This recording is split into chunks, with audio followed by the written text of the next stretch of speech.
My name's Jake. Welcome to part 3 of my story. And we are going to be talking a little bit about Gotye and coming back home and the first part of Afghanistan, my Afghanistan trip, and coming to Afghanistan and the start of what became my real adventure. So, yeah, to recap on everything, I was in Pakistan and I had to come back home. My mum was ill, and I'd run out of money, so I went back home to Australia. I was really fortunate that a friend of mine, Wally DeBacker from the band Gotye, famous for the song "Somebody I Used to Know."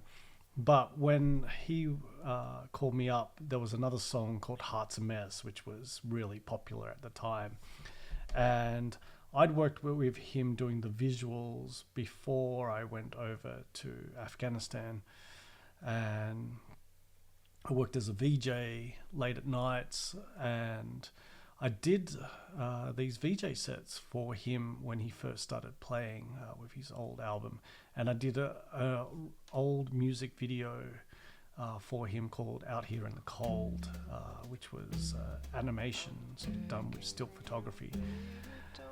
And so, yeah, I came back and he pretty much asked me if I would be keen to play on stage in front of thousands of people. I didn't actually know what that meant until I actually end up having to be on stage with 5,000 people watching you perform. It was absolute madness.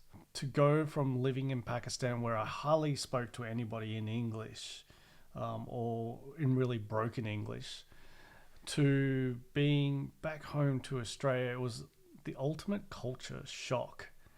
And not only that, was I had to prepare to be on stage with, yeah, thousands of people.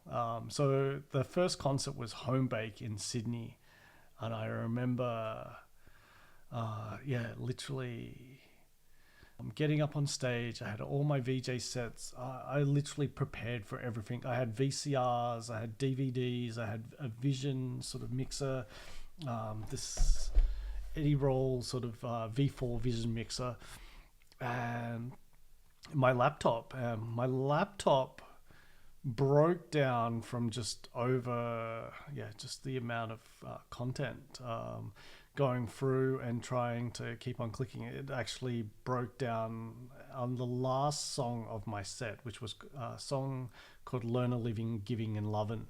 And so the only thing I could think of while rebooting was to jump up on stage off all the gear and start dancing. And that really became the dance number of all of his songs. It was absolute craziness. I wanted to go see a whole bunch of other bands that I was been listening to. One was the Presets, and I really wanted to go see that stage. So literally after we finished, I kind of got off stage and went in the sort of punters areas. I didn't realize that this, you end up having this massive celebrity status because you were once on stage. And all I wanted to do was dance to the Presets playing their gig. And all these girls are like, "Hey, how you doing?" You didn't realize that there was this groupie sort of, girls who really wanted to hang out. I wasn't paying any attention to any of that because I just, wanted to dance to the Presets. I'd been away in Pakistan and India, and I just wanted to dance. But it was really fun. One of the things I had to do for Wally was to work on all of the musical sets and do all the visual sort of elements for it. So every song had its own music video, and we built it in a way that Wally could also trigger the songs on different parts of his drum kit when he started the gig. So in theory, I was taking myself out of the job, out of VJing, but I was leaving this amazing visual like landscape and legacy. A lot of different filmmakers took part, and they made music videos for all the different types of songs, and mine was very abstract. One of the main ones I did was The Only Way, and another one that I did was Night Drive. And Night Drive was very popular in Japan and ended up being played at Fuji Rock. It was crazy. Wally had a full orchestral band. He was a really nice guy to work with. He absolutely sort of shared the wealth. And it was a really fun part of my life. But I knew I wanted more, and I wanted to go back on the adventure, and I wanted to go. So I made as much money as I could, but from there I got a phone call from a guy that who'd worked on a couple of films that I had shot, and he was already in Afghanistan. His fiance at the time, who he was going to get married to, she was working as an NGO worker in Afghanistan for a French research NGO. And he went over there looking for a job. He got a job at Tolo Television, this Afghan TV channel, and he pitched this idea for a TV show called The Extreme Tourist. And it was going to be a travel show, and he was looking for a cameraman that could come with him for the journey. And Beta, the Iranian director I worked with for Finding Bibi, she recommended that I should talk to Sabor and have a job interview. We went to Pellegrini's, this one of my favorite sort of places to eat in Melbourne, and also get a granada and a coffee. And it probably was within 5 minutes of the interview, Sabor goes, "You're the guy that I want to come with me on the trip." And so, lo and behold, I was heading to Afghanistan. So I'd finished up with Gotye and pretty much just packed my bags ready to go. So I first went to Dubai, and Dubai was sweltering hot. I stayed there for almost 2 weeks because we were trying to organize my visa to come across. And I got my visa for Afghanistan, and it was literally on a flight to Kabul.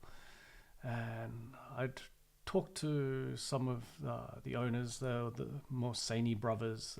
They were Afghans, but they grew up in Australia, and they pretty much told me what's life going to be like. We had a room with a whole bunch of expats that lived there, and I was going to be working. I'll help with the TV channel, try and teach them how to set up for filming big stages. They were doing big things. So the studio was doing this TV show called Afghan Star, which was pretty much like Australian Idol or American Idol.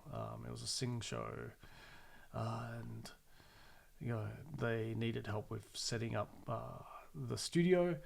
I knew all of these sort of things, so I put my hand up. I said, whatever needed to be done.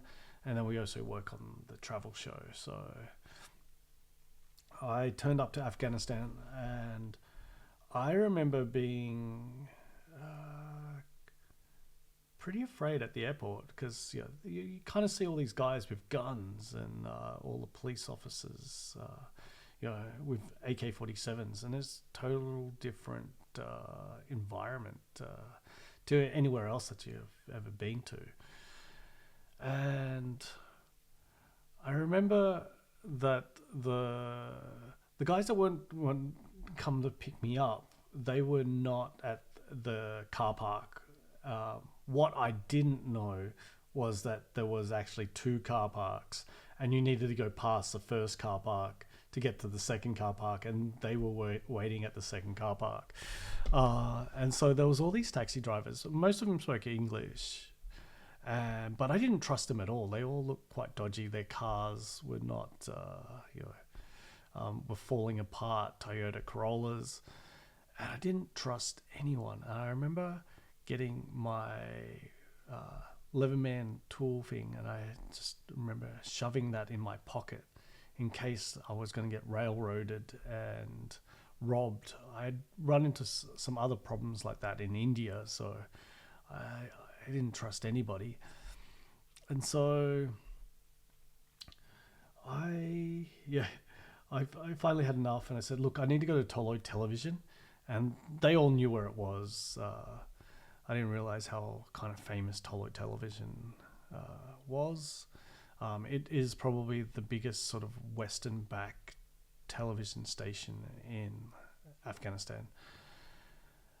Anyway, I got into a cab with somebody, and we went all the way through the traffic, all the way to Tolo Television. There was all the security guards all confused. They weren't going to let me in. But then suddenly, within the sort of chatter, a bunch of Afghans came out, and they greeted me and said, they've been waiting for me. I'd been waiting at the other car park for about an hour and a half, and felt completely confused why no one was there to go say hi. Anyway, I was greeted with so much love. Everyone was all very keen to have me on board. It was kind of overwhelming, and they were just all basically young kids, young guys that ran Tolo Television, because they learned how to speak English, and they were quite keen in Western culture. But I was so mega tired, and they told me, come, we'll take you to your guest house where you're going to be staying for the rest of the trip.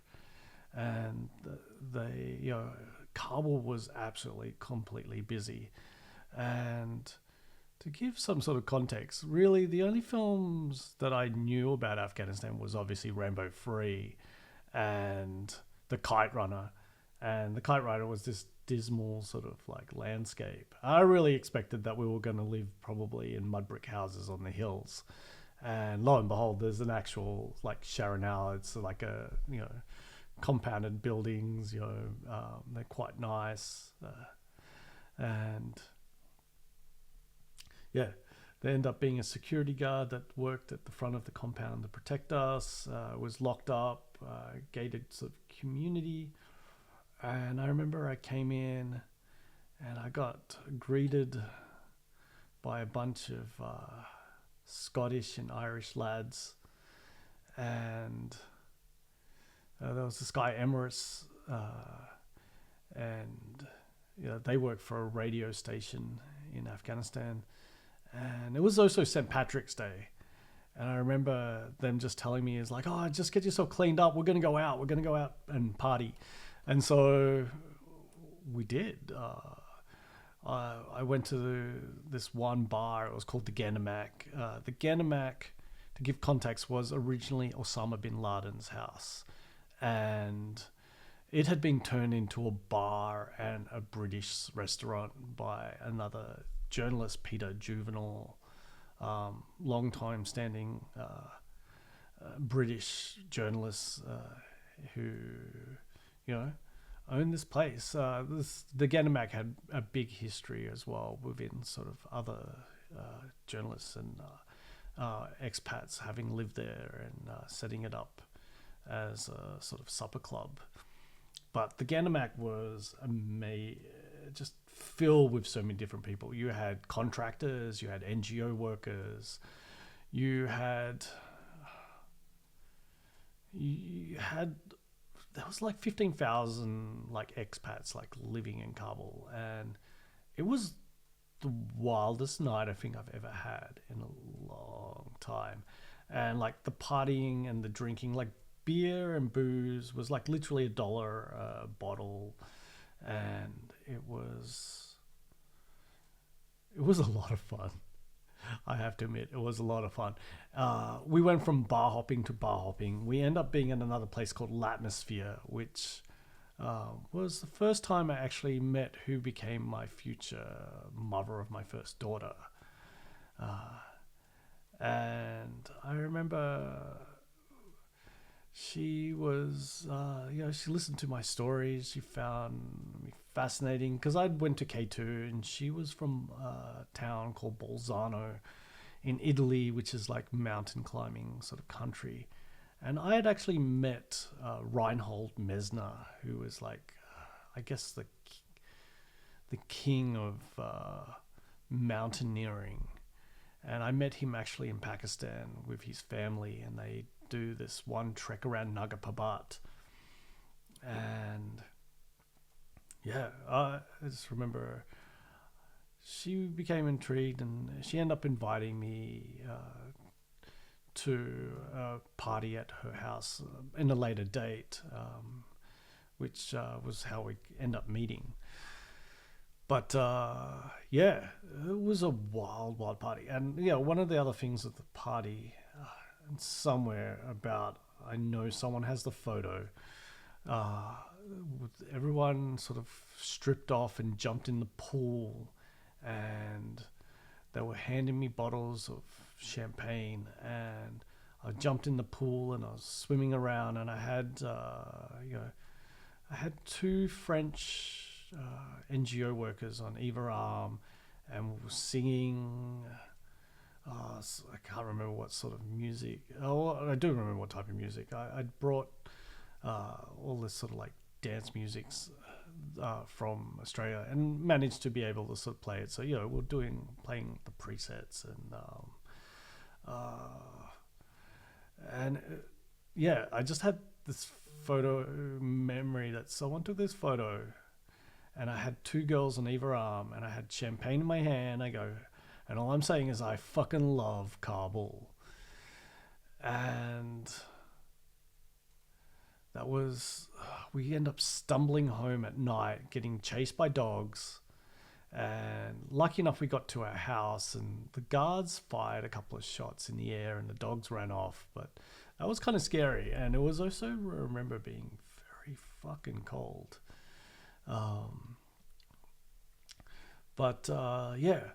From then on, I kind of met Sabor again, and we just started working on this TV show, The Extreme Tourist. And The Extreme Tourist was a travel show. We end up selling it to National Geographic. But we didn't realize how much comedy we were going to add to the show. So it became more so this comedy / adventure travel show. They wanted me to find Afghan stories that had never been told. And me? I jumped at the chance.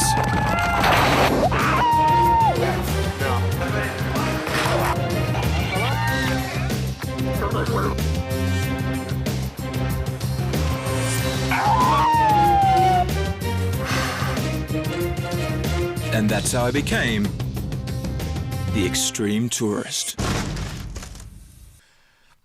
We just did lots of dumb stuff. We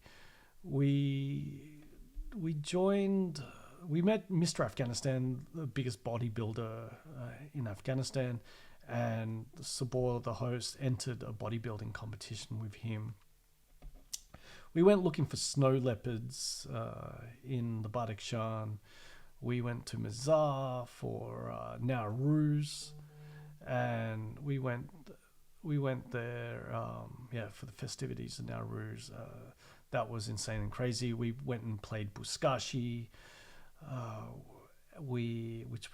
Buskashi is like horseback with a dead goat or a dead sheep as a ball, basically. So they cut the head off, and it's 1 point if you can grab the sheep or goat and take it to the outer edge, and then it's more points if you can get it back into the circle without getting clobbered to death.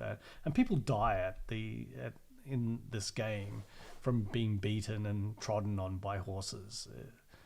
It's kind of crazy. Anyway, I did get up on a horse and was filming with a camera, and I remember one horse bit me in the hand, and I accidentally got hit in the head with a whip, and I fell over, and yeah, just I got some horses sort of like trampled on me.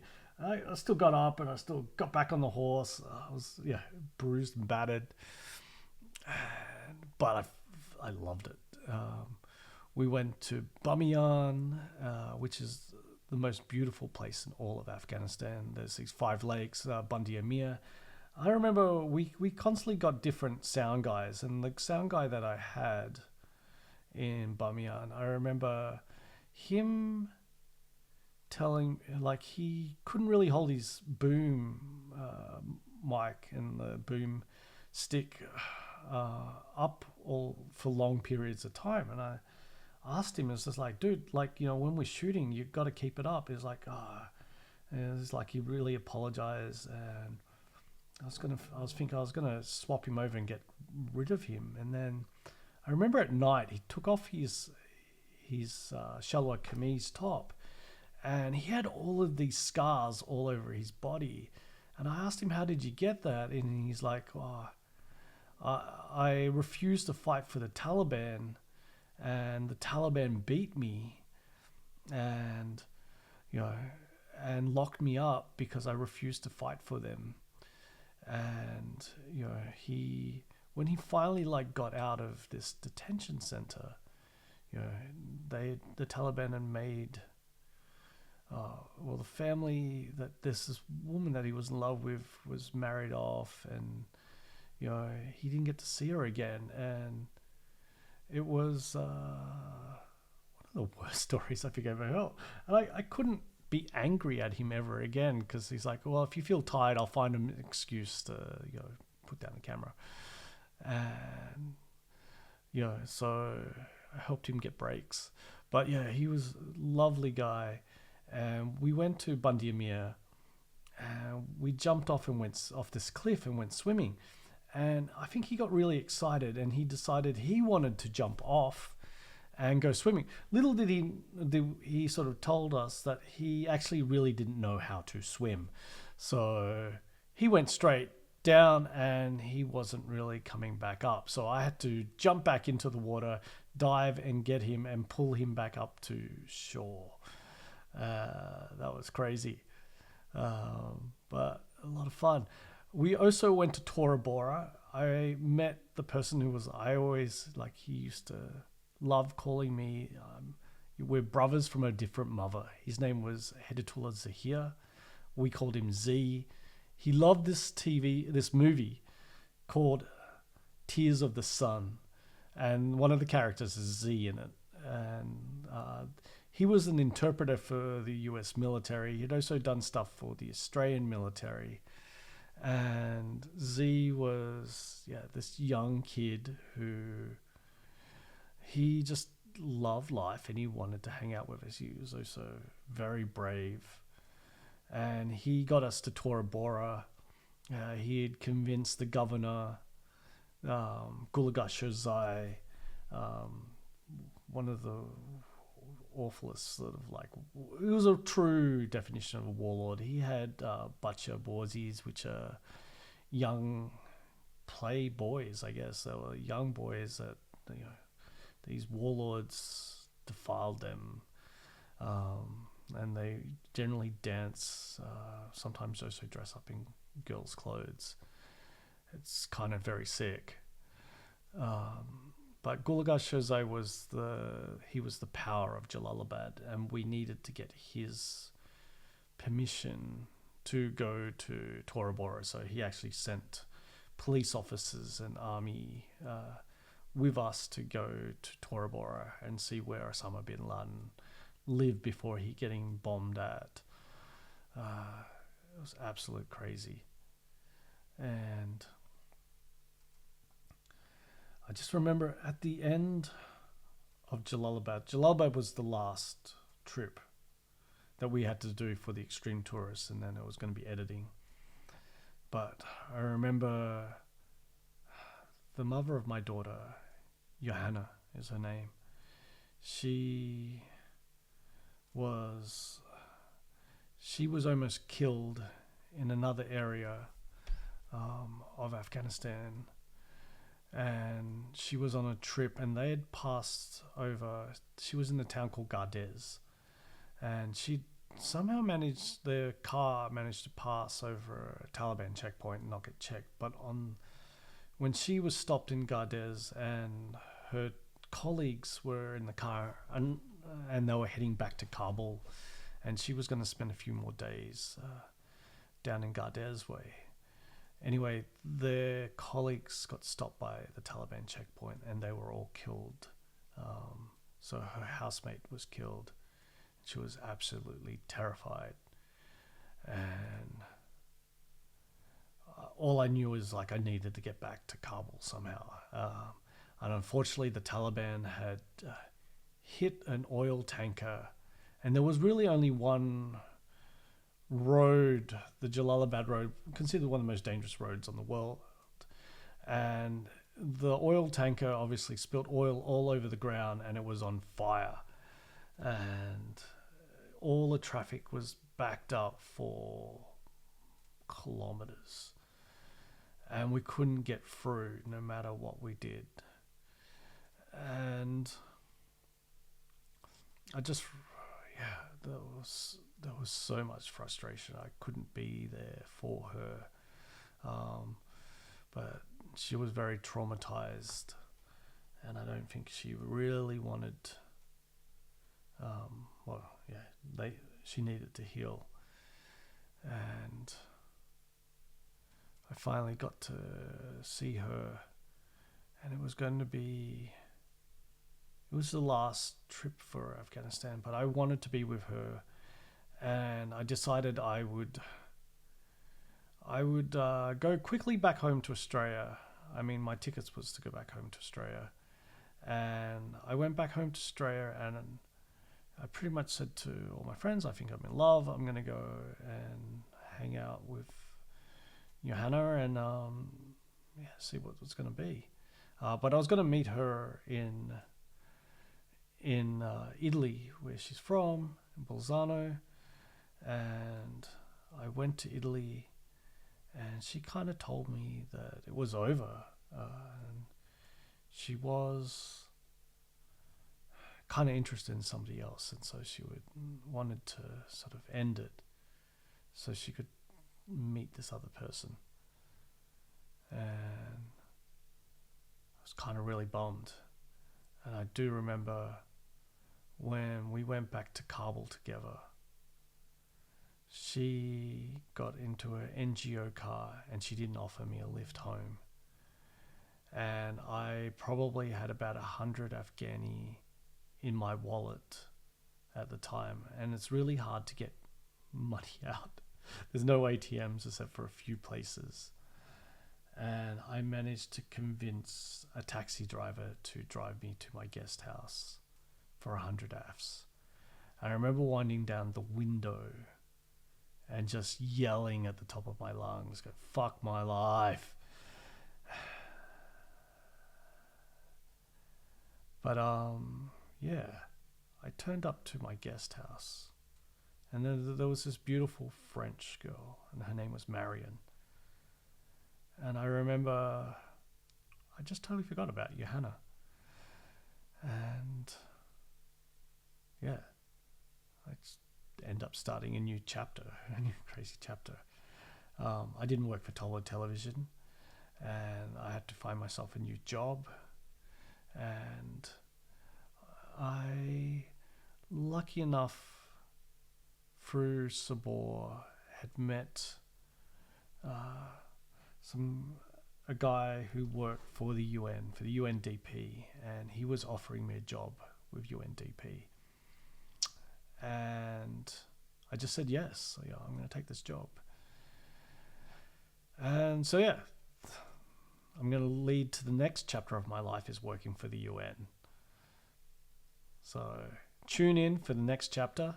I'm going to have to try and combine all of, hopefully I'll find the footage for Gotye, and also, footage from Extreme Tourists and photos, and fill this all out. So, but I hope that you enjoy following the journey, and if you want to know more, just ask me anything in comments or whatever, and I will happily answer them and pull together all the different images and different photos and talk about my life. But yeah, this is me talking about what my new book is going to entail. So I hope that you enjoy it.